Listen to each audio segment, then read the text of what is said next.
Moim zdaniem, gdyby Ukraina opadła, to wówczas mielibyśmy bardzo szybko ultimatum wobec państw bałtyckich, które żądałoby podporządkowania polityki zagranicznej bezpieczeństwa Federacji Rosyjskiej oraz zapewnienia praw mniejszości. Następnie oddzielne byłoby ultimatum do Polski w innym brzmieniu, gdzie Polska zostałaby zobowiązana do podporządkowania części polityki energetycznej Federacji Rosyjskiej, konsultowania wszystkich manewrów wojskowych na wschód od Wisły z Federacją Rosyjską. Zażądano by wycofania infrastruktury natowskiej, wojsk natowskich z Odry. Pytanie, czy czołgi na Warszawę, czy drony? Bo jeżeli drony na Warszawę, to uważam, że będziemy sami.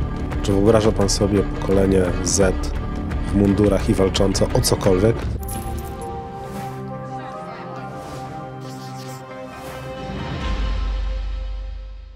Dzień dobry. Witam na kanale Prawowładni. Ja nazywam się Marcin Ostaszewski. Witajcie, Sebastian Mikulewicz. Dzisiaj naszym i Państwa gościem jest Jacek Bartosiak, założyciel Strategy and Future, autor książki Oczy szeroko otwarte oraz oczywiście teraz inicjator nowej gry, o której dzisiaj będziemy rozmawiać w pierwszej kolejności. 13 października studio Play of Battle udostępni publiczne demo gry Systemic War, dawniej Play of Battle, podczas Steam Next Fest. Produkcja pod pańskim kierownictwem przeniesie graczy do 2022 roku, w którym po upadku Ukrainy Rosja rozpoczyna hybrydową wojnę z Polską, a następnie pełnoskalowaną inwazję. Zacznijmy od samego początku. Skąd ten pomysł na grę? Czy to się zrodziło po tej inwazji na Ukrainę, czy już myślał pan wcześniej nad tą grą? Wcześniej przyszli do mnie Jarek Kotowski i kilku kolegów moich. Jarek Kotowski, czyli główny reżyser gry, mój wspólnik. Andrzej Wajta, można powiedzieć, tego projektu, czyli człowiek, który kreuje, później reżyserem. Można porównać to do funkcji reżysera w filmie, tak? Żeby zrobić tego rodzaju grę. Na bazie moich książek, tego sposobu rozumienia XXI wieku, które prezentujemy w Strategy and Future. I tak to się zaczęło. To było jeszcze przed wojną na Ukrainie. I skąd pomysł taki, żeby połączyć te elementy strategiczne z geopolityką? No bo wiemy, że w Stanach Zjednoczonych takie gry się pojawiają. Skąd pomysł w ogóle na ten Systemic War? Bo to jest, powiedziałbym, poważna gra. Czy ta gra jest taka tylko dla graczy stricte, czy możemy myśleć o tym, żeby wykorzystywać tę grę pod kątem naszych militarnych rzeczy, szeroko bardziej? Gra jest oczywiście produktem komercyjnym. Chodzi o to, żeby się jak najwięcej sprzedała, bo w ten sposób chcemy i zarobić, i dotrzeć do jak najszerszej puli osób. Gry w tej chwili stanowią znacznie większy rynek niż książki, filmy i tak dalej, a zwłaszcza w takiej tematyce, i uznaliśmy, że to jest świetny pomysł, zarówno biznesowy, jak i na propagację tego, co mówimy w Strategy and Future. To, co będzie puszczone teraz 13 października i przez kilka dni będzie dostępne na Steamie, i apeluję z tego miejsca, żebyście klikali Państwo, a w ogóle jeszcze wcześniej zapiszcie się, bo będziemy mieli pokaz przedpremierowy dema gry w Złotych Tarasach, w największej sali kinowej w Warszawie, w sobotę o godzinie 19. Trzeba się tam tylko zarejestrować. Dobrze? I tam jest sala dla 800 osób. Zapraszamy. Będziecie mogli jeszcze przed demem na Steamie zobaczyć gameplay tej gry. Gra jest dla wszystkich, oczywiście jak dla najszerszej puli osób, natomiast ja ją testuję już od miesiąca, więc mogę z całą odpowiedzialnością powiedzieć. Chociaż sam nie jestem graczem, w związku z tym, że sam nie jestem graczem i nie grywam co do zasady w gry strategiczne, mi się nasza gra bardzo podoba i ma bardzo dużo ciekawych mechanik, które powodują, że człowiek naprawdę się uczy pewnych sytuacji związanych konkretnie z rokiem 2022. Czyli upada Ukraina i mamy taką sytuację, voilà, proszę bardzo, panowie, radźcie sobie teraz. Jest wciągająca, więc to jest ten efekt, który chcemy uzyskać. Docelowo w grze, która powstanie docelowo, ma być to cały świat w latach 2008-2025. I Stany, i Chiny, i Tajwan, prawda? Natomiast teraz będzie to nasz region, gra polską. Bitwy RTS-owe, czyli połączenie bitew RTS-owych, że można będzie zejść do Warszawy i stoczyć bitwę do Braniewa, na Przesmyk Suwalski i nad Pilice, ale też na poziomie wojny operacyjnej, ale przygotowań też do wojny i tak dalej. Jest też ekonomia i tak dalej. Oczywiście na potrzeby dema mamy pewne ustrukturyzowane scenariusze po to, żeby gracz grał nie 100 godzin, tylko kilka godzin, ewentualnie jeszcze raz. Bo demo na tym polega, że chcemy to demonstruje, tak? Docelowe mechaniki, docelowe zdolności. I cóż, i zaapeluję, żebyście klikali, bo jak będziecie klikać, drodzy Państwo, tutaj do słuchaczy, to algorytmy Steama to wychwytują. Są tabele, statystyki i wtedy wielkie fundusze, które są potrzebne do tego, żeby grę w całości dokończyć, na lepszych warunkach udostępniają środki finansowe. W związku z tym absolutnie ważne jest, żeby jak najwięcej osób klikało. Liczymy na to, że w Polsce ludzie będą klikać, bo nie było takiej gry, że się gra polską. W ogóle nie ma takiej gry o XXI wieku na rynku, tak? To po pierwsze. W ogóle. W tym Paradox takich nie robi, czyli największy producent tego typu gier. Zresztą już Paradox się z nami skontaktował, bo jest zainteresowany tą grą. Natomiast nie ma, że o Polska. Mamy realne lokacje, mamy nasze interesy, mamy intra, outra, mamy filmiki, mamy Polskę, tak? Mamy polską architekturę, mamy odzwierciedloną Warszawę 1:1, Braniewo i tak dalej. Jak wygląda praca nad taką grą tak od środka? No bo zdajemy sobie sprawę, że powiedzmy Stany Zjednoczone są rynkiem, gdzie jest dużo tych deweloperów i tak dalej. Jak to wygląda od środka w Polsce? Czy mamy specjalistów, czy korzysta pan z jakichś zewnętrznych programistów? Jak to wygląda, żeby taką grę zbudować? Mamy studio gamingowe, Play of Battle, gdzie jest kilkadziesiąt osób zatrudnionych i pracują teraz 7 dni w tygodniu przed tym demem. Polska jest znana z tego, że są bardzo dobre studia gamingowe. Jesteśmy dobrzy w gamingu. Wystarczy powiedzieć o Cyberpunku, czy Wiedźminie, czy The Spore of Mine, tak? Więc mamy talent, mamy ludzi. Jest kwestia tego, żeby zrobić teraz studio, które zajmuje się grami strategicznymi na poziomie światowym. Ja pamiętam, jak byłem młodym człowiekiem, może jeszcze dzieckiem, można powiedzieć, była taka gra Red Alert.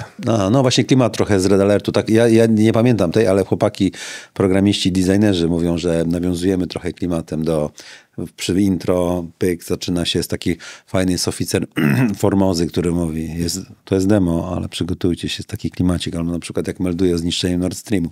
Głośny temat teraz, bo tam w grze na przykład gracz może podjąć decyzję o zniszczeniu Nord Streamu i czy się to wyjawi, czy to my, albo nie. No to będzie musiał chyba wybrać obywatelstwo ukraińskie, prawda? No to już nawiązujemy do biegu spraw rzeczywistych, ale to możemy o tym później za chwilę porozmawiać. Natomiast, bo to też jest w sumie bardzo ciekawy wątek. Wróćmy do tego. Natomiast gracz będzie na przykład mógł zniszczyć Nord Stream. Zachęcam wszystkich. Chcecie zniszczyć Nord Stream? Kliknijcie w grę Play of Battle, w ten Systemic War i będziecie mogli sobie postrzelać do Królewca, zająć Białoruś. Będziecie mogli ostrzelać rafinerie rosyjskie dronami. Będziecie mogli, już w demie, będziecie mogli również postrzelać sobie do Królewca albo zniszczyć Nord Stream. I wiele, wiele innych rzeczy. Tak jak wspomniałem, gra Red Alert była dla młodzieży wtedy przede wszystkim przeznaczona. To proszę powiedzieć, jaki jest zakres wiekowy? Do kogo celujecie? Do jakiej grupy wiekowej z tą grą? Ogólnie bym powiedział, że do wszystkich, ale faktem jest, że w gry strategiczne grają zazwyczaj ludzie między 25 a 50 rokiem życia. Też tacy bardziej stateczni, można powiedzieć, z większymi trochę pieniędzmi. Zazwyczaj to są gry droższe i oni są bardziej wytrwale kupują, są DLC-ki, mody, tak, i tak dalej. Chcemy zrobić taką grę, bo nasza gra jest idealnie modowalna i DLC-kowana, czyli przecież można dodać lata, można fronty zmienić, można jeszcze wojnę finansową, która trochę będzie też. Wojnę finansową już w grze naszej, ale przecież można rozbudowywać ją, nawet Burkina Faso można grać w naszej grze docelowo. Tak? I można jakieś dodatkowe sprawy powiązać z tym. Ja jestem graczem i byłem graczem. Red Alert to jedna z gier, w których ojciec zabierał mi kabel od komputera, żebym się już uspokoił. Natomiast tak, naprawdę byłem mocnym graczem. Natomiast jaki jest taki główny czynnik, że Systemic War będzie tą grą, która wyróżnia się na tle i dlaczego inwestorzy czy tam gracze chcą wejść w tą grę i ją kupić? Właśnie to będzie zależało od tego, czy się spodoba. Przede wszystkim, tak. My liczymy, że się spodoba. Na pewno wyróżnikiem naszym wobec konkurencji jest to, że w ogóle jest o XXI wieku, czego co do zasady nie ma, jeżeli chodzi o poziom gier strategicznych. W porównaniu do Paradoxu mamy też poziom RTS-u. To jest bardzo ciekawe dla tych, którzy lubią po prostu przeprowadzić bitwę o żerań. Proszę bardzo. Most Grota-Roweckiego tu niedaleko. Jakby ktoś chciał zobaczyć, jak się walczy o to proszę bardzo, tak. I jest duch trochę inny, dlatego że wojna jest odzorowana właśnie tak, jak ona jest, jako czynnik, jako dużo polityki tam jest.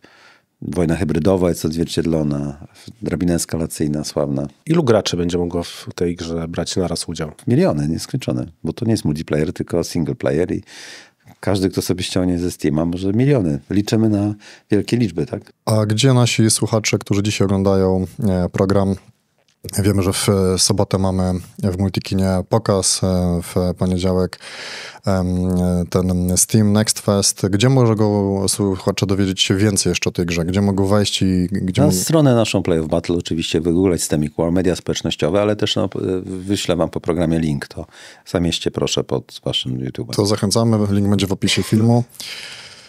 To czego pan sobie życzy po premierze gry? Czego pan oczekuje od gry? Po premierze dema, tak? Po premierze dema, że ludzie będą, nie wiem, szerowali, będzie duża debata, kręcili telefonem kawałki, intro, outro, będzie dyskusja. Mnóstwo ludzi będzie grało i będzie dużo na językach, tak? Mam nadzieję, że będą pozytywne opinie, recenzje. Na razie te które daliśmy na YouTubie, a zwłaszcza anglojęzycznym recenzentom, tak? Można obejrzeć sobie na YouTubie, są bardzo pozytywne gry naszej, tak? Bo to się tak robi, że YouTuberom się daje bezpłatnie i oni to po prostu oceniają, ogrywają trochę tą grę. No. To przechodząc jeszcze do tego głównego pytania, już trochę mieszając wątek gry z rzeczywistością, bo gra jest osadzona w konkretnym momencie historii, w konkretnym momencie ataku na Ukrainę. Czy uważa, co by się w ogóle wydarzyło, gdyby wtedy w tym 2022 roku to Ukraina upadła?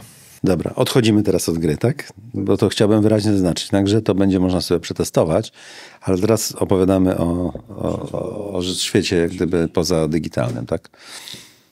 Moim zdaniem, gdyby Ukraina upadła i gdyby była wątła albo w ogóle nie było partyzantki w zachodniej Ukrainie, to wówczas mielibyśmy bardzo szybko ultimatum wobec państw bałtyckich, Ławrowa, które żądałoby podporządkowania polityki zagranicznej bezpieczeństwa Federacji Rosyjskiej oraz zapewnienia praw mniejszości.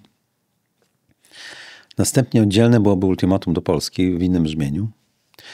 Ono byłoby albo, że nasz ambasador w Moskwie wraz z bałtyckimi ambasadorami zostałby wezwany i ta nota zostałaby mu na pierś przedstawiona, albo byłoby to oficjalne ultimatum kanałami takimi oficjalnymi, gdzie Polska zostałaby w terminie jakimś zobowiązana pod groźbą dalszej eskalacji do podporządkowania części polityki energetycznej Federacji Rosyjskiej, konsultowania wszystkich manewrów wojskowych na wschód od Wisły z Federacją Rosyjską, konsultowania reform wojskowych z Federacją Rosyjską i zażądano by wycofania infrastruktury natowskiej, wojsk natowskich za Odrę.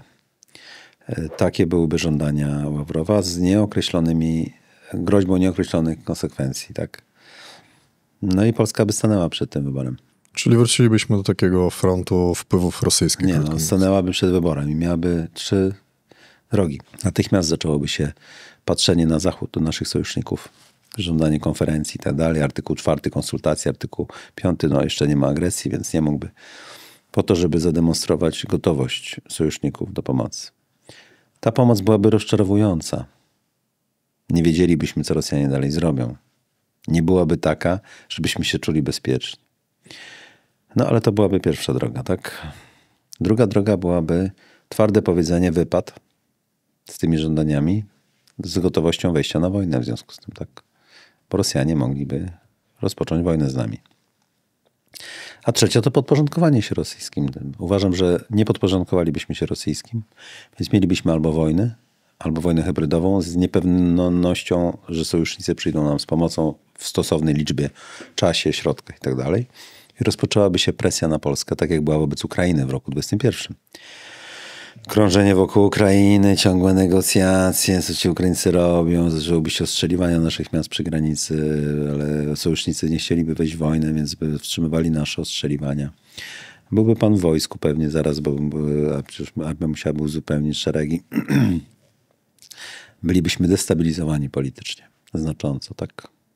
Byłyby potężne głosy, czy pójść linią niemiecką, czy amerykańską. Docelowo skończyłoby się to prawdopodobnie interwencją wojskową. Gdyby Rosjanom dobrze poszło z Kijowem, to prawdopodobnie odważyliby się również na pokazanie, że Polskę też tak można podporządkować. Tylko po kilku miesiącach takiego rozmiękczania. W zależności jak to rozmiękczanie by przebiegało. Innymi słowy, byliśmy bardzo blisko wojny w roku 2022. Ukraińcy nas uratowali od niej. No ale wszystko przed nami, bo jeszcze różnie. Jeszcze generalnie raczej wygląda na to, że że poćwiczymy to. No właśnie przechodząc do tego, co się dzieje obecnie na Ukrainie. Jesteśmy w rzeczywistości 2025 roku. To co dalej z Ukrainą? Kiedy się przełamie ten front?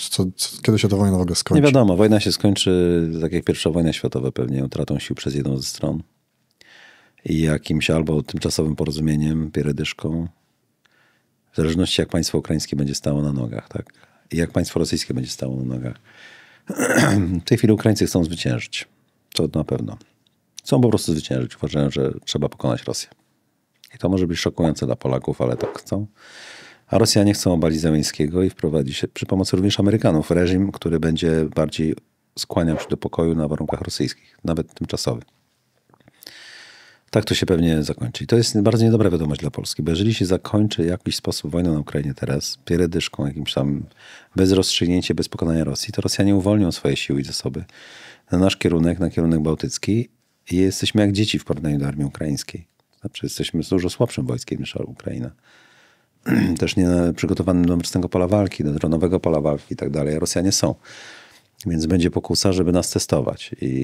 Więc módlmy się, żeby Ukraińcy stali, żeby Amerykanie nie podporządkowali sobie Zełenskiego, bo będziemy my testowani. Rosjanie, nie uzyskawszy uzysku politycznego, będą testowali dalej architekturę bezpieczeństwa. Ostatnia wypowiedź Władimira Putina, który mówi, że polskie nieustępstwa w 1939 roku i niezaakceptowanie pokojowego planu Adolfa Hitlera i oddania części ziem doprowadziło do wybuchu II wojny światowej. Czy nie uważa pan, że to już jest taki troszeczkę haczyk, żeby ten przesmyk suwalski spróbować teraz w ten sam sposób zająć? To jest aluzja do sytuacji geopolitycznej. To jest bardzo, muszę powiedzieć, inteligentna aluzja do sytuacji geopolitycznej, która była tydzień przed wybuchem wojny, przed atakiem na Kijów w 1922 roku. I to była sytuacja taka, że Europejczycy z Zachodu byli w zasadzie z Rosją dogadani i Rosja chciała się z nimi dogadać. Tylko trzeba było to zrobić z takim pogwałceniem oczywiście niepodległości Ukrainy, tylko bez wojny. Najlepiej. No bo po co komu wojna, jak można to mieć za darmo. I z takim pogodzeniem się Polaków i Bałtów, że tak to już jest. I dlatego Angela Merkel też ostatnio mówiła, że Polacy się nie pogodzili, chcieli, żeby to Amerykanie rozmawiali w imieniu Europy, a nie Niemcy i Francuzi, bo Amerykanie mieli interes w tym, żeby wojna wybuchła po części. Dlatego, że nie chcieli tego dealu niemiecko-rosyjskiego. My też nie chcieliśmy jako Polacy i wojna wybuchła z tego powodu. To nie oznacza, że my nie mamy prawa chcieć być niepodlegli. I na tym polega tragedia położenia państwa polskiego. Rozumiecie państwo, o co chodzi? I dlatego to jest takie trudne. Ja i my w Strategy and Future, jako wierni synowie Międzymorza, Intermarium, nie widzimy zupełnie innej drogi. Tylko właśnie postawienie tamy temu. Więc staramy się od lat znaleźć siłę do takiego programu, tak? Ale faktem jest, że strukturalne, przemożne siły były przeciwko nam wtedy. I tylko zwycięstwo armii ukraińskiej pod Kijowem, a potem pod Charkowem, lekko na razie zmieniło ten układ, który wydawał się być przesądzony, tak? Doomed, tak? Rozumiecie państwo? I dlatego Putin mówi, że wszystko było dogadane. Innymi słowy. I znowu ci Polacy, i znowu ci ludzie Międzymorza, i znowu ci zepsuli taką piękną równowagę, która tak pięknie po kongresie wiedeńskim działała, tak pięknie nie mogła zadziałać teraz. I ci psuje, i zaprosili tych Amerykanów i popsuli. Nie? A przecież tak samo było z Hitlerem, według Putina. Można było się dogadać. Grzecznie poprosił. Wystarczy tylko oddać było oddać korytarz, czy mieć eksterytorialną autostradę, Gdańsk, sojusz pewnie podporządkowania, bo do tego by się to sprowadzało, państwa polskiego wobec polityki niemieckiej, no i rewizjoniści systemu, Niemcy i Sowiety, którzy przegrali wojnę światową pierwszą, dogadaliby się i podporządkowali sobie Polskę, ale na zasadzie przedmiotu, bez wojny, tak? I że Putin uważał, że to była lepsza droga dla Polski. Do tego samego sprowadzałoby się zgoda Polaków na przepuszczenie wojsk sowieckich do Czechosłowacji, jakieś takie na próbę. To wszystko chodzi o podporządkowanie podmiotowości Polaków. Tak? Więc z ich perspektywy, z perspektywy tych wielkich mocarstw kontynentalnych jesteśmy strasznymi wichrzycielami, bo oni sobie mogą ustalić warunki pokoju bez nas, na spokojnie, a my ciągle jesteśmy wichrzcielami i redenty, powstania, jakieś pomysły na państwo niepodległe, na jakąś samodzielność, na jakieś wysadzanie Nord Streamu. Teraz też jest gorący temat przecież i muszę to jasno powiedzieć, dobrze, że to puścicie i jeszcze nagram chyba program na ten temat z Markiem Budziszem. No jest to wyjątkowy skandal, że nasze służby aresztowały tego Ukraińca, który jest oskarżany, nie wiem czy słusznie, o wysadzenie tego Nord Streamu, tak? I go jeszcze planują wydalić, czy dokonać ekstradycji do Niemiec. Nie wiem, jak państwo polskie może działać na takim patencie. Przecież to trzeba postawić tamę temu. No. I uważam to wyjątkowy skandal i wzywam społeczeństwo do tego, żeby, nie wiem, sfinansowało prawników. Zróbmy coś, no po prostu, żeby to się nie wydarzyło. No. Moim zdaniem z takich powodów powinien upaść rząd, jeżeli to tak będzie. Dlatego, że no, to jest emanacją tego, że nie chcemy być podmiotowi. Nord Stream był zbudowany bez naszej zgody, z pokrzywdzeniem naszym. Nord Stream był głównym motywem, dla którego Putin myślał, że wojna ujdzie mu na sucho. I jeżeli nawet Ukraińcy to zniszczyli, to jest uzasadnione z punktu widzenia ich interesów i interesów Intermarium. Jeżeli państwo polskie w tej sprawie nie posłuży się swoją podmiotowością, a przecież to państwo polskie decyduje, czy wyda, czy nie, to albo mamy to państwo, albo jest to tylko wydmuszka. Tak? A ostatecznie politycy rządzą takimi sprawami i nie może się polityk zasłaniać jeden czy drugi, że tam jakieś sądy i tak dalej. Zabrzmi to może dla Polaków przyzwyczajonych do złotego czasu pauzy geopolitycznej. O Jezu, są procedury, jest prawo. No właśnie jesteśmy w takich czasach, że niestety politycy decydują i to jest jedna z tych takich sytuacji. Zarówno Rosja, jak i Niemcy, można powiedzieć, nigdy nie były sojusznikami Polski. Jesteśmy teraz w Unii Europejskiej, to teoretycznie jesteśmy partnerem Niemiec. Natomiast wszystko, co, że tak powiem, dobre odbywa się w Niemczech, a Polacy są cały czas podwykonawcami Niemiec. Wiemy, że Rosja jest uzbrojona, produkuje tyle amunicji, co cała Unia Europejska w ciągu roku. To Rosja produkuje tyle amunicji w ciągu miesiąca. Padło takie ostatnio stwierdzenie, że należy uzbroić Niemcy. Ja jako osoba znająca historię, bardzo ją lubiąca, troszeczkę się przeraziłem tego stwierdzenia, bo za każdym razem, kiedy Niemcy rosły w siłę, dostawały tą broń, to wybuchały potężne konflikty, gdzie Niemcy rozpychali się, można powiedzieć, w Europie, a mając takich dwóch sąsiadów jak Rosja i Niemcy, to czy nie dojdzie znowu do paktu Ribbentrop-Mołotow, można powiedzieć, przywracając ten stary pakt, gdzie te dwa mocarstwa stwierdzą, że ten Nord Stream to może już nie kłaść po dnie morza, tylko już po lądzie, bo będzie bezpieczniej. Po pierwsze, Niemcy się jeszcze nie uwolniły od amerykańskiego protektoratu, ale są na drodze do tego.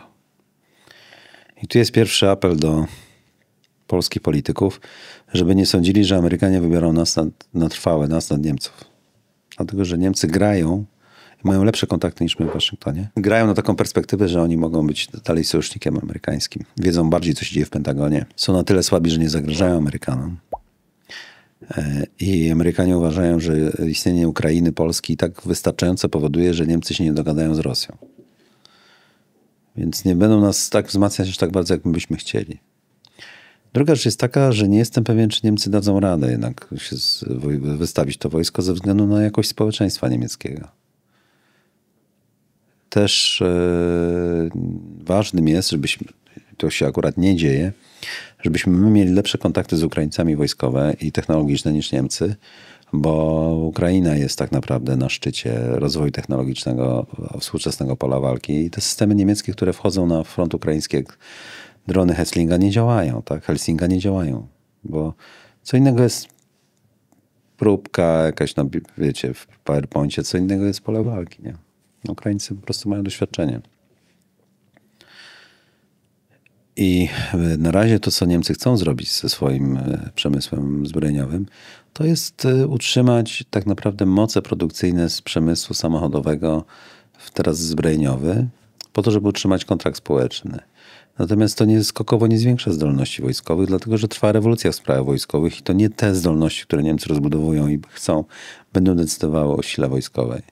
Paradoksalnie my też popełniamy ten sam błąd, co Niemcy. No ale my w Strategy and Future jesteśmy za tym, żeby zerwać z tym i pójść do przodu tam, gdzie jest przyszłość. I to by nas wzmocniło kosztem Niemiec. Taniej, znacznie taniej. Ale do tego wymagane jest wielkie przywództwo polityczne i wizja, której na razie nie widzę w Polsce. A czy w Pana ocenie zasadnicza służba wojskowa powinna wrócić? Dotyczyć wszystkich Polaków? Zetka tak zwana, zasadnicza służba wojskowa nie, bo to jest koncept PRL-owski, natomiast powinien istnieć powszechny, acz selektywny pobór do wojska. To jest co innego. Polega to na tym, że obowiązek relacji z wojskiem obowiązywałby każdego obywatela, i Polkę, i Polaka, tak, mężczyzn i kobiet. I ze względu na to, że współczesne wojsko to ma mało wspólnego z czołganiem i strzelaniem z karabinu i po prostu atakiem na bagnety, a dużo więcej jest z logistyką, softwarem, komputerami, dronami i tak dalej, plus zapleczem całym, jest miejsce dla wszystkich i system odporności państwa jest też szerszy niż to, więc nie każdy musiałby być w wojsku z karabinem. Natomiast kluczowe jest to, że nie stać nas niestety na wystarczająco duże wojsko, wystarczająco dużym potencjale, które jest zawodowe i dostaje tyle pieniędzy i wczesne emerytury. Plus ono nie zadziała w razie wojny. To będzie tak jak na Ukrainie. To jest pewna fikcja niestety i pan i ja będziemy musieli wystawić prawdziwe wojsko obywatelskie. I albo to zrobimy jak Ukraińcy, albo to wszystko szlak trafi. Więc po co wydawać na tą strukturę? Chodzi o to, że musi być nowy deal, nowa umowa społeczna, gdzie wojsko jest nowoczesne i prawdziwe i oparte na prawdzie, na szacunku, prawdzie i nowoczesności. I jest obywatelskie. I mamy poczucie, że nie jesteśmy używani, tylko służymy w nim.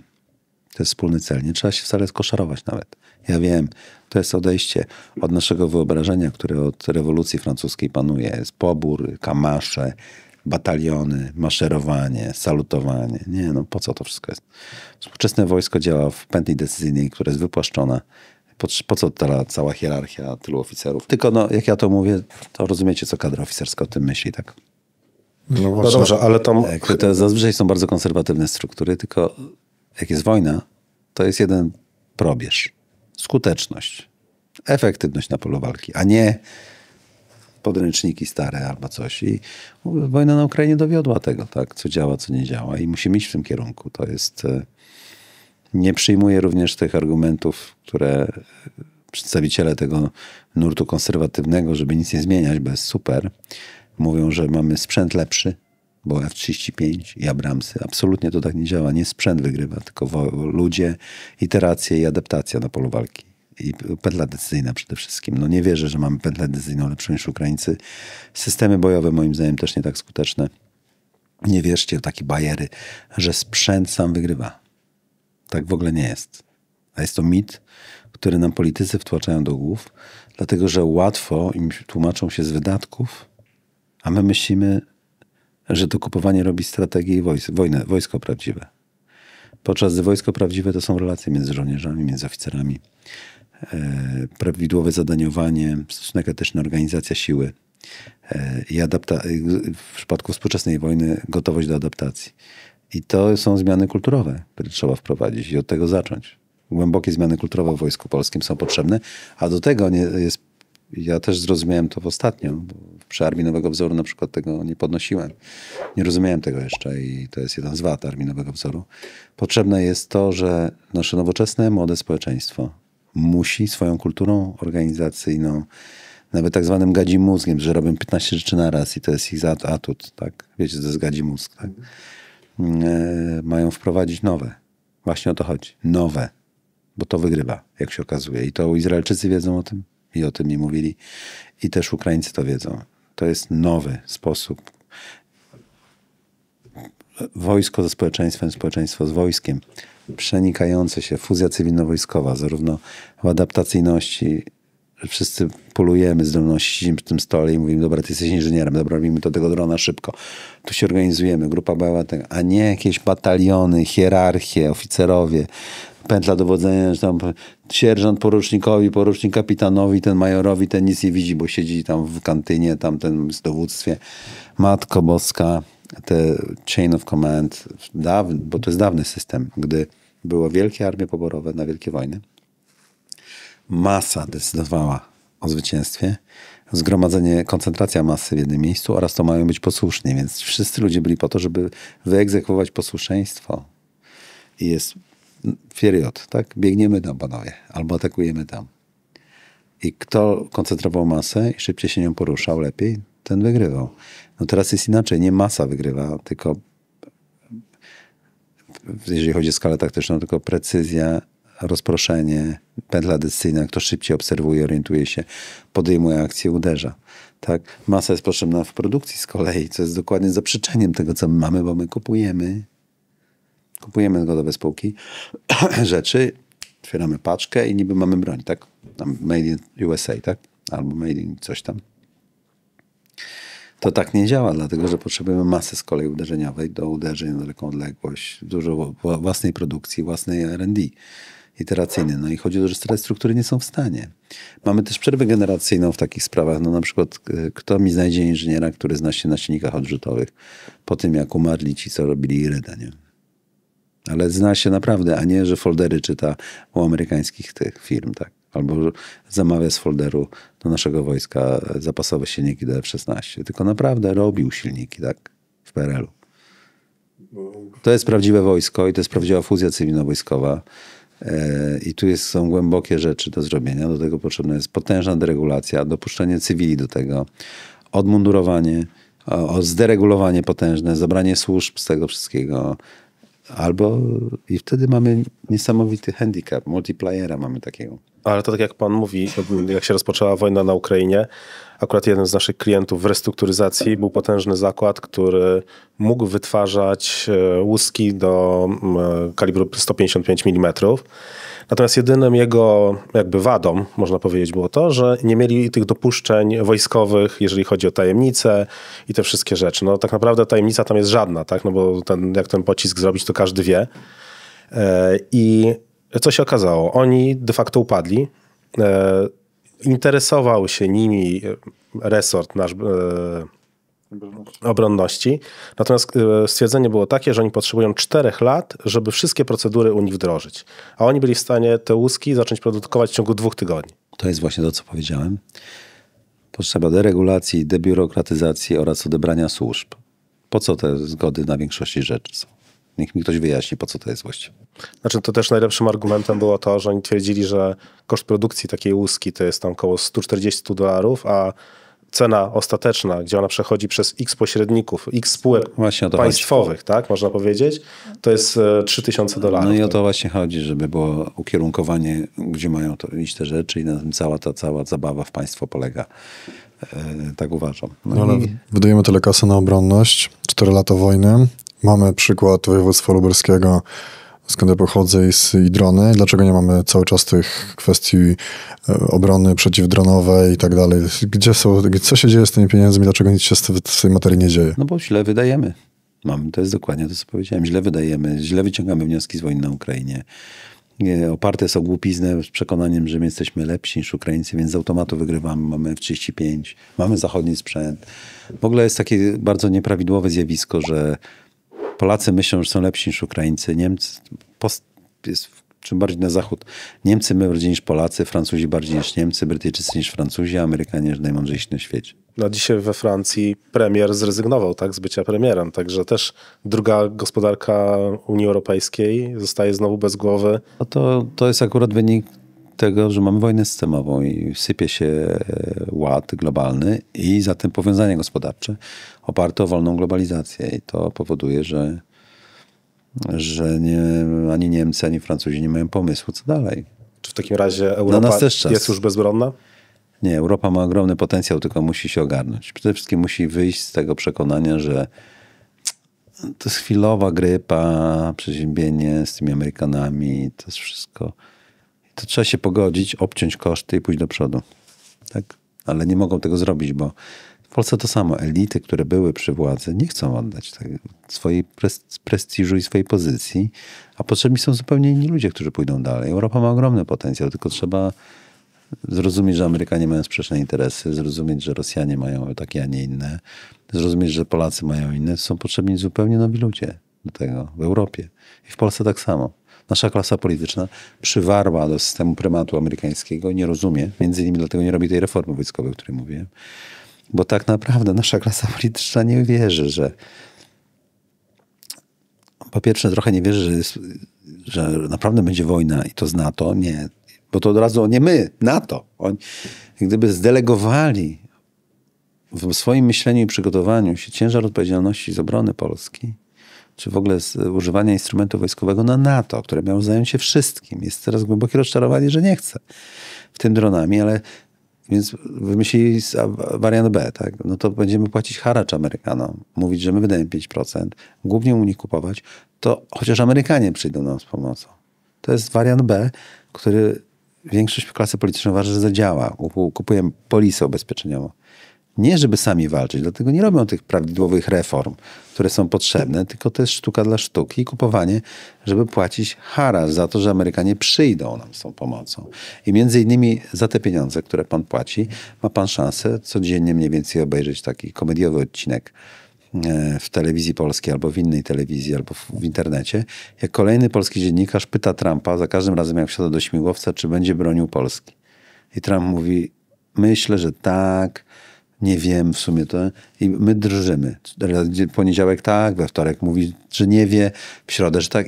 I za to pan płaci. No, na przykład dla mnie to jest niegodne. To znaczy, jest to poniżej mojej godności i ja wolę zbudować swoje wojsko. I naprawdę po prostu polscy politycy są również wychowani w amerykańskim prymacie. Nie potrafią sobie wyobrazić. Zresztą prezydent Duda o tym mówi, że oj, jak Amerykanie nie będą najsilniejsi, to jest koniec. Rozumiecie panowie? Ale w sumie może nie należy tak kopać tych polityków. No, jak widzę po waszych minach, też trudno wam sobie wyobrazić świat, w którym się wychowaliście, że tak miało być zawsze, nie? Mi jest łatwo o tym mówić, bo my od lat codziennie myślimy o przyszłości. Jest to dla nas bułka z masłem Strategy and Future. Ale rozumiem, że ludzie chcą mi chodzić do pracy, żyć. Rynki kapitałowe tak pracują, jest giełda, jest ten amerykański sposób robienia pieniędzy, są wskaźniki takie typowo amerykańskie, PKB. Kręcimy tak ten świat stworzony, McDonald's, amerykańskie wojska wygrywają, są lotniskowce, F-35 przeleci, B-52 i tak dalej. No ale porozmawiajcie z ludźmi, którzy wychowywali się w PRL-u. Oni nie mieli tego świata. Także historia Polski jest historią, która się kręci. I to nie koniec było historii. A czy mamy taki skład ilościowy w ogóle wojskowy, żeby obronić się przed Federacją Rosyjską? Jako Polska pewnie nie jesteśmy w stanie w modelu wojska zawodowego tego zrobić. Będziemy musieli mieć nową umowę społeczną. I tyle. I to nawet po to, żeby tej wojny nie mieć. Natomiast politycy nie chcą przyjąć wiadomości. Im się wydaje, że jak będą płacić haracz i będą namawiać Europejczyków, żeby płacili, to Amerykanie pomogą. Nasi politycy nie obliczają realnych zdolności amerykańskich. Amerykanie nie mają zdolności do przyjścia nam z pomocą realnej, tak? Naprawdę na grubo, tak? Zwłaszcza jakby coś się działo z Chinami. Nie mają. I już nie mówiąc o tym, że nie mają ochoty. Dlaczego mieliby mieć ochotę? Jak mogę oczekiwać od pana, że pan za mnie będzie umierał? Niech pan mi to wytłumaczy. Tak? Przecież ja nie jestem pana żywotnym interesem. Zwłaszcza, gdy pan swojego dziecka nie dał mi jako zakładnika w Lublinie, który będzie...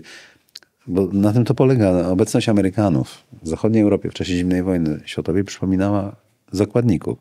To znaczy dlatego byli w Berlinie Zachodnim, dlatego byli na pierwszej linii frontu, bo RFN tego wymagał i Amerykanie się bali, że jak tego nie zrobią, to RFN będzie dealował z Rosją sowiecką, bo się będzie bał tej Rosji sowieckiej, bo że Amerykanie niewystarczająco wezmą ślub.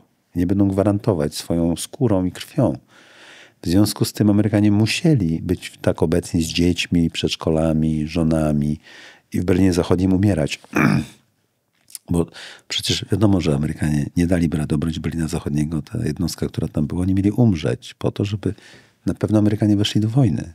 I wtedy Rosjanie wiedzieli, że nie mogą zacząć tej wojny, bo naprawdę Amerykanie nie wejdą. Rozumiecie? To jest dokładnie to samo, jak Bolesław Chrobry musiał swojego stanąć jako zakładnika, tak? Nic się nie zmienia na planecie Ziemia. I problem polega na tym, że Amerykanie nie są tutaj tak obecni. Ale mówi pan o tej fuzji cywilno-wojskowej. Dlatego Ławrow żądał w ogóle usunięcia infrastruktury na zachód od Odry. Bo to jest stawka ryzyka się zmienia.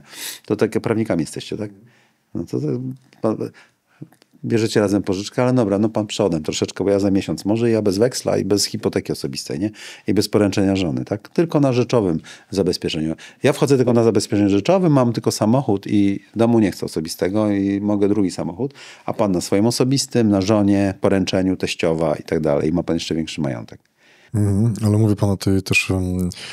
To jest stawka ryzyka, no i jesteście wspólnikami tak, wtedy, tak, czy nie? tak. Wiemy dokładnie. No to od razu rozumiecie, o co chodzi. Zajmujemy się długami, więc to jest... No to jest dobry przykład. To pytanie a propos tej fuzji cywilno-wojskowej, bo ostatnie badania wykazały, że 49% Polaków by w ogóle nie chciało stawić się dobra naszego kraju. Więc jak przekonać teraz... Spokojnie, okej, ja bym też tak ja bym tak nie moralizował. Czym jestem starszy, tym bardziej denerwują mnie te takie stare baby, przepraszam, które tak mówią, że ta młodzież jest niepatriotyczna i w ogóle tam właśnie sondaże, które mówią. Zazwyczaj gro ludzi nie chce uczestniczyć w wojnie. I ma rację ogólnie, bo kto chce, tak? Dopiero moment prawdy, gdy naprawdę widać, że się kończy pewien świat, który znasz, a ty jesteś uwięziony w tym, no nie... Po pierwsze, sobie wtedy dopiero zadajesz prawdziwe pytanie. Co kochasz? Swój dom, swoje miasto, swoją rodzinę, czy nie? Część ludzi wyjedzie, część zostanie uwięziona, że nie będzie mogła i będzie zmuszana do decyzji. Tak? Przez okoliczności. A ogólnie to i tak ludzie będą podejmowali decyzje. Ja się akurat w Polsce nie obawiam o to, gdyby przyszło to do wojny, pomimo tych sondaży. Bo tak to działa w praktyce. Plus jest raczej ten sondaż jest wynikiem tego, jak hałowate jest państwo polskie. Dlatego, że to, że ludzie nie chcą tym, jest wynik zetki i właśnie tego, jakie mają przekonanie o wojsku polskim, czyli o tym, o czym powiedziałem. To nie jest ich stosunek do ojczyzny, bo kochają Arkadię, przy której nagrywamy, kochają Żoliborz, kochają ulicę Słonimskiego, kochają zazwyczaj swoje miejsce. Polska jest miłym miejscem, kochają swoją rodzinę, Wielkanoc, pączki, kluski z makiem, bo de facto to się potem sprowadza do obrony tego. Wiecie, panowie. I oni, jak już przychodzi ten moment, to wybierają. I ja bym się tu nie obawiał. To, co teraz w sondażach wychodzi, to jest raczej stosunek do tego, że widzimy, że państwo polskie absolutnie nie organizuje. Jakiś dureń będzie mną dowodził. Umrę pierwszego dnia. Idiotyzm i tak dalej. No, prawda? To ja dziękuję za takie wczasy. I to nawet widać po tym, jak państwo polskie próbuje uzupełniać teraz system rezerw przez bilety. Tak? Czyli jak wysyła kartę mobilizacyjną na wypadek wojny, tak? Ja na przykład mam kartę mobilizacyjną, no naprawdę nie, do miejsca niepoważnego, ale to mniejsza z tym. Marek był dziszą zespołu, który ma 61 lat i służył w PRL-u jeszcze chyba jako podchorąży w jakimś przeciwlotniczym. Dostał teraz jako dowódca kompanii na BWP-ach. Przecież ma 61 lat. To jest jakiś absurd. Ale lepszy jest jeszcze mój bliski kolega, który był bardzo znanym pilotem i dowódcą bazy całej na F-16. Dostał kartę mobilizacyjną według tego, co mi mówił, do jakiegoś pułku logistycznego, jakiegoś magazyniera czy coś. Panowie, czy leci z nami pilot? To jest dokładnie to, co usłyszeliście. Ludzie wiedzą, społeczeństwo to czuje, bo mieszka blisko garnizonów, ma rodziny. I to jest właśnie wynik tego sondażu. To jest głębokie, znaczy my jesteśmy konsekwentni w strategii. Wzywamy do wielkiej naprawy Rzeczpospolitej, bo nic z tego nie będzie. A jeżeli nie umiemy zrobić tej naprawy, to po co wydawać tyle pieniędzy na to? Czy przypadkiem to nie będzie tak jak w czasie powstania warszawskiego, że teraz się wszyscy zastanawiali, dlaczego ci młodzi ludzie, te dzieci poszły walczyć, a odpowiedź była, bo już tak nas wili za przeproszeniem, że już po prostu chcieliśmy się im odbić. No wiadomo, w czasie okupacji i tak dalej, ale na przykład na Ukrainie jest inaczej, bo po pierwsze najpierw wojnę w pierwszym roku wygrywało społeczeństwo ukraińskie, przede wszystkim dając logistykę i w ogóle zasilając wojsko. To był ruch taki kozacko-obywatelski de facto. I to była głównie zasługa społeczeństwa i też społeczeństwa nowych technologii. Chłopcy z IT weszli do jednostek, drony się pojawiły już czas. Organizacja, no jednak kozacy postawili to swoje państwo, trzeba przyznać. No dwa, że po prostu potem no, trzeba zorganizować tą siłę żywą w jakiś tam sposób, tak? Ktoś robi to, ktoś robi tamto. Nie da się tego zrobić.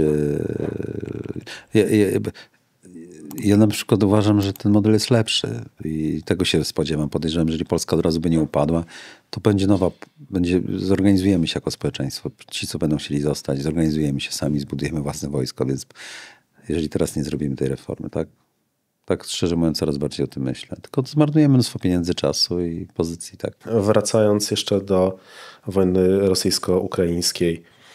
Od początku straszono nas atomem, tym, że Putin ten atom w końcu wykorzysta, jak już nie będzie w stanie wygrać tej wojny albo szybko jej wygrać. No mamy dzięki Bogu 3. rok tej wojny. Nie pojawiło się takie zagrożenie, na początku były jakieś tam takie ostrzeżenia. Czy w Pana ocenie jest w ogóle szansa na sięgnięcie przez Rosję do takich środków? Nie mówię tutaj o ataku miast, tak, ale na przykład atak na jakieś jednostki ukraińskie przygraniczne. To jest bardzo dobre pytanie. Bardzo dobre pytanie na ogromną dyskusję. Myślę, że Rosja przegapiła moment, na nasze szczęście, gdy wiarygodne były groźby nuklearne wobec Ukrainy. Nie mówię, że wobec nas, ale wobec Ukrainy, bo Ukraińcy łamali kolejne czerwone linie i Rosjanie nie użyli broni jądrowej. I teraz to jest niewiarygodne, a w konwencjonalnej wymianie na długą odległość widać, że Ukraińcy wygrywają. To znaczy w tej chwili Ukraińcy zdają więcej strat, uderzając w te rafinerie i inne rzeczy, niż Rosjanie Ukraińców. Więc w percepcji eskalacji Ukraińcy wygrywają. Rosjanie musieliby rzeczywiście uderzyć jądrowo albo horyzontalnie poszerzyć. Będą woleli horyzontalnie, czyli na państwa bałtyckie, żeby wymusić na Amerykanach powstrzymywanie Ukraińców. I dlatego bardzo dobrze, że Zełenski pokazał, że jest niezależny od Amerykanów, bo wtedy ograniczył ryzyko wojny w państwach bałtyckich, a Trump je poszerzył niestety. Nasz kochany, wielki przyjaciel polski Trump, zwłaszcza polskiej prawicy, tak naprawdę absolutnie negliżuje nasze bezpieczeństwo. Dealując z Rosjanami w ten sposób i różnicując stawkę ryzyka i mówiąc, Boston to nie to samo co Wawa, nie? Besen to samo mówił. No i Rosjanie jakby coś, wiecie, rozumiecie. I to, że Rosjanie przez horyzontalną kampanię poniżej progu artykułu 5 mogliby chcieć wymusić na Amerykanach przerażonych, że będzie wojna nuklearna między nimi a Rosją, bo oni są gwarantem bezpieczeństwa, wymusić na Ukraińcach to, żeby nie uderzali na te rafinerie, gdyby mieli taki wpływ na Ukraińców, ale nie mają. I synowie Intermarium nie przegrali. I tyle. I dlatego Strategy and Future popiera wysiłki ukraińskie w tym zakresie i w zdolności długiej ręki i my musimy mieć takie same. Ale to się nie będzie podobało ani Niemcom, ani Amerykanom, ani Rosjanom. Tylko może się podobać Ukraińcom, bo stworzy dylemat operacyjny i strategiczny dla Rosjan, co jest korzystne dla Ukraińców. Czy częste wyjazdy na tak zwany dywanik, można to określić, polskich prezydentów do Stanów Zjednoczonych nie pokazują jakiejś słabości takiej polskiego rządu? Cokolwiek się dzieje, przylatuje dron, to nasz prezydent siada w samolot, leci do Stanów. Na pewno pokazuje, że jesteśmy państwem zależnym w zakresie bezpieczeństwa od Amerykanów, ale co gorsza, że nasze elity nie potrafią się wydobyć z tego. I ja nie ukrywam, że prowadzę korespondencyjny pojedynek. Tutaj tak jak mówię i narzekam, to później ci ministrowie oglądają, później mi odpowiadają w jakichś programach, nie? Tak korespondencyjnie. Tak? No, to Strategy and Future, żyje w imaginowanym świecie i tak dalej, bo prawdziwa polityka taka jest. No tak, tylko że nasze się sprawdzają przepowiednie, a ich nie. Tak? I jak na przykład mówimy, jak zarządzać się z Amerykanami tym, no to po prostu mamy rację, bo mamy głębokie, codzienne rozeznanie w tym od lat. Czytamy, a oni mają jeszcze personalkę, życie polityczne i tak dalej. No i sorry, no i to widać, tak. To znaczy nie trzymają jakości wystarczającej w tych sprawach, na którymi my się zajmujemy w Strategy and Future. I brzmi to może dla niektórych słuchających megalomańsko, bo przecież Polacy płacąc podatki, Polakom się wydaje, że tam, wiecie, utrzymujemy ten całe państwo. To tam są mózgi, są plany, wielkie tajemnice. No to jak nie jest. No, to zapewniam państwa, że tam nie ma gigantycznych planów, ani gigantycznych przemyśleń. Czy Europa Zachodnia trochę tak śpi i przesypia ten moment, że ten konflikt jest realny? Bo ja mam takie trochę wrażenie, że... Ale dla Europy Zachodniej nie jest realny. Po prostu Europa Zachodnia może zawsze się dogadać z Rosją. Dla nas jest realny. I na tym polega tragedia tej strefy zgniotu, nie? Że albo jesteśmy w Intermarium i tworzymy czynnik wystarczająco silny, żeby dać pokój, bo powstrzymujemy Rosję poza systemem. Jest równowaga strachu i równowaga, albo idźmy na piwo. Jesteśmy wtedy albo w niemieckim układzie, albo w rosyjskim. A czy dla Stanów staje się mało ważna Polska, czy mało ważna generalnie Europa i ten prymat jednak gospodarczy Chin? Dla Stanów najważniejsze są Stany Zjednoczone. Ich sytuacja wewnętrzna, gospodarcza. Później jest ich zachodnia hemisfera, z dojście morskie, to jest taka Ameryka Południowa, Morze Karaibskie, Pacyfik i Atlantyk. To jest hierarchia ważności. Grenlandia jest ważniejsza na pewno niż Polska. Zamykając już klamrą nasze rozważania na temat wojny rosyjsko-ukraińskiej, Czy w Pana ocenie w przypadku agresji Rosji na Polskę, mówimy tu na Polskę, mówimy na kraje bałtyckie, będziemy mogli skorzystać z artykułu 5 i czy ktokolwiek z NATO stanie w obronie Polski na granicy Polski, a nie na granicy Wisły? Rozumiem, że muszę teraz, to jest gra w pokera i ja muszę coś powiedzieć. To nie jest tak, że ja mogę powiedzieć, dobra, nie wiem, zróżnicować, tak? Co uważam naprawdę, tak? Poza tym, że oczywiście będzie zależało od momentu, w którym to się wydarzy oraz okoliczności, na przykład sytuacji gospodarczej w Stanach, różnych rzeczy. Jeżeli będzie, jaka rodzaj agresji? Jeżeli mówię pytanie, czy czołgi na Warszawę, czy drony? Bo jeżeli drony na Warszawę, to uważam, że będziemy sami. Po prostu. Jeżeli drony na Warszawę, to uważam, że będziemy sami. Ewentualnie Szwedzi. Może Brytyjczycy na jakichś zasadach pasywnych takich, ale się wystraszą, jak będą mieli jakiś sabotaż w Wielkiej Brytanii. Natomiast nie wierzę, że jeżeli będą drony, zwłaszcza jeżeli Rosjanie będą eskalować tak powolutku, pięknie, że się wszyscy przyzwyczają do tego. Nie wierzę, szczerze mówiąc. Jeszcze jak wybiorą taki moment, że Amerykanie będą w kryzysie jakimś, będzie giełda padnie, albo będzie coś z Trumpem się działo, jakieś oskarżenia, znowu jakaś lista. Poza tym muszę tak zakładać, bo to jest punkt wyjścia do własnej reformy wojskowej. Tak? No, takie wojsko powinniśmy mieć, żeby sobie poradziło z tym sam. A sojusznicy ewentualnie są dodatkiem na plus, a nie podstawą myślenia. I ja bym tutaj, myślę, że Ukraińcy nam pomogą wtedy, no bo to będzie na rękę Ukraińców, żeby Polska naprawdę wyszła do wojny, a się nie poddała. Więc paradoksalnie Ukraińcy nam obiecają pomoc. Paradoksalnie Ukraińcy, bo będzie to w interesie Ukrainy, żeby Polska walczyła i strzelała. I z czasem weszła do wojny swoją bazą przemysłową, ludźmi i tak dalej. Więc Ukraińcy zadeklarują nam wszelką pomoc, w tym materiałową, wojenną. Przecież oni produkują więcej niż my teraz rzeczy. Tak naprawdę to Ukraińcy nam, moim zdaniem, tylko pomogą i to zrobią z czysto swojego egocentrycznego interesu, a nie jakiejś solidarności. Bo oni są w wojnie sami i będą chcieli, żeby nie być sami. Może Szwedzi. Czyli nie ma szans w Pana opinii na wojnę pełnoskalową, gdzie wchodzą czołgi? Myślę, ludzie. że Rosjanie będą się, no chyba, że nasze państwo będzie tak słabe. W państwach bałtyckich myślę, że jest. Bo można je szybko zająć prawdopodobnie i tak dalej. W Polsce nie, dlatego że to nie będzie takie proste. W obliczu wojny dronowej Rosjanie się nauczyli, że Rosjanie też mają przetrzebione wojsko, jeżeli chodzi o sprzęt ciężki. Zobaczyli, że te batalionowe grupy bojowe nie działają, manewr jest łatwo niszczony. Będą się bali. Ale wojna dronowa, jakieś, nie wiem, zajęcie Sokółki i wojny dronu FPV też w Braniewie i tam wysadzanie nam czegoś cały czas przy granicy. Przecież to jest tak samo trudna wojna, bo wtedy co inwestorów nie ma w Polsce. Taka prawda, nie? Wszyscy się boją. Destabilizacja. PiS się kłóci z Platformą oczywiście, kto lepiej się przygotował. Cyrk na kółkach mamy tu wtedy, nie? Tak? Żołnierze, my i tak musimy pobór przywrócić wtedy, no bo trzeba na wszelki pilnować tej granicy. Tak, jest totalny chaos w państwie. Rosjanie nie muszą zajmować Warszawy, żeby osiągać swoje cele. A jeszcze jak pokażą bezradność państwa polskiego, na przykład, to wtedy będą z Niemcami mieli argument, dobra, no już zrób ten pokój, tylko ci Polacy, żeby zamknęli mordy, bo nie potrafią zbudować państwa, zapewnić sobie bezpieczeństwa i tylko przeszkadzają. No zobaczcie, jak są bezradni. Czy wyobraża pan sobie pokolenie Z w mundurach i walczące o cokolwiek? Co to jest pokolenie Z? Roczniki powyżej 2000 roku. No, oczywiście, że tak, panowie. Uważam, że to jest najlepsze pokolenie, jakie Polska miała kiedykolwiek, to młode. To naprawdę nie.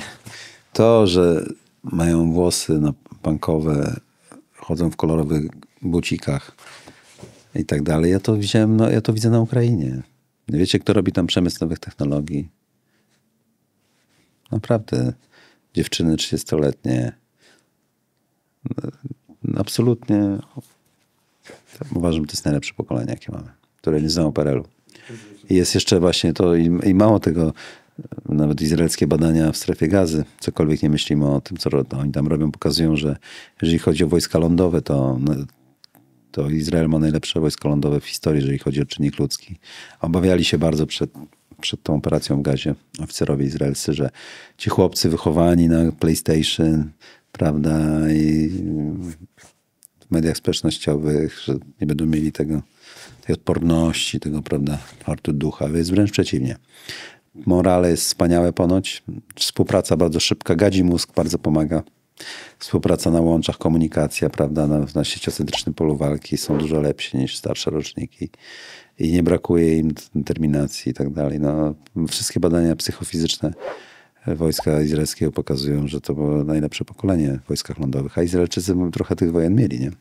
No tak, ale też trzeba pamiętać o tym, że każdy, czy kobieta, czy mężczyzna po ukończeniu 18 roku życia idzie na 2 lata do wojska w Izraelu, więc krótko mówiąc tą sztampa jest tam. No i teraz jest pytanie, jak zrobić to w Polsce. My zrobiliśmy taki raport, Marek Budzisz był jego autorem. Społeczeństwo z wojskiem, wojsko z społeczeństwem jest za darmo do pobrania w internecie na stronach Strategy and Future dla każdego. Jak proponujemy, jaki jest model, tak? Mnie interesuje jeszcze właśnie bardzo kwestia tej obrony cywilnej. Ja jestem z województwa lubelskiego, z Radzenia Podlaskiego, gdzie jest ta ściana wschodnia, powiedzmy. Projekt tego Civil Defense. Jakby pan jeszcze 2 zdania o tym mógł powiedzieć? Ja byłem w ogóle w Radzeniu Podlaskim. Rozmawiałem z włodarzem miasta, żeby zrobić obronę cywilną, bo Radzeń jest na głównym węźle komunikacyjnym. W wypadku, gdyby Rosjanie szli na Warszawę, musieliby zająć Radzeń. Destabilizować też ośrodek i komunikację, więc by wojsko polskie szło na wschód. Więc jest akurat w Radzeniu bardzo niezbędne to. To ostatnie pytanie, zamykając już nasz wywiad dzisiaj. Jaki apel do rządzących, żeby Polacy czuli się bezpiecznie we własnym kraju? No po prostu zrozumieć, że żyjemy w nowych czasach i rozpocząć reformy z prawdziwego zdarzenia, systemu odporności państwa. Koniec z mieleniem publicznych pieniędzy dla znajomych, tylko po prostu naprawdę wielkie reformy państwa, odbiurokratyzowanie, uruchomienie energii ludzkiej, ustawa Wilczka, jeżeli chodzi o robotykę, dronizację IT, zabrać ręce. Niech zaczną od tego, że uchwalą tą ustawę 4-stronicową, że się znosi wszystkie zgody, zakaz opinii służb dla dronów i wszystko, co z tym jest związane z robotyką, IT i tak dalej. Niech każdy sobie zamawia oraz, że w batalionach zamawiają wszyscy dowódcy samodzielnie, nie ponosząc za to odpowiedzialności. Tak? Na jakich zasadach? Drony i testują. Tworzą jednostkę eksperymentalną na poziomie brygady albo co najmniej batalionu, która stosuje te metody nowej wojny. Testuje. Pozwalają wielkim prywatnym biznesom robić rakiety dalekiego zasięgu, dron dalekiego zasięgu bez tych starych metod funkcjonowania. Dziękujemy. Dzisiaj naszym i Państwa gościem był pan Jacek Bartosiak. Zachęcamy do rejestracji w sobotę 11 października Multikino Złote Tarasy. Będzie demo, możliwość obejrzenia gry 13 października, poniedziałek Steam. Zostawimy oczywiście wszystkie niezbędne linki w opisie filmu. Zachęcamy również do czytania i kupowania książki pana Jacka. I do słuchania też na audiobooku, który dostał właśnie statuetkę na chyba najlepszego audiobooka w literatury faktów w Polsce w zeszłym roku. Również zachęcamy. I oczywiście do pisania komentarzy, do zadawania pytań, do dyskusji. Czasy są obecnie niebezpieczne i proszę się raczej szykować na złe czasy. Także panie Jacku, bardzo dziękujemy za przyjęcie zaproszenia i za czas. Dziękujemy. Do widzenia. Partnerami kanału są Mikulewicz, Ostaszewski Restrukturyzacje. Skontaktuj się, jeśli masz problem z płynnością finansową w firmie. Przeprowadzimy dla Ciebie bezpłatną analizę pod kątem restrukturyzacji. Jesteśmy ekspertami prawa restrukturyzacyjnego i upadłościowego z 10-letnim doświadczeniem na rynku. Pomożemy wyciągnąć Twoją firmę z kłopotów finansowych.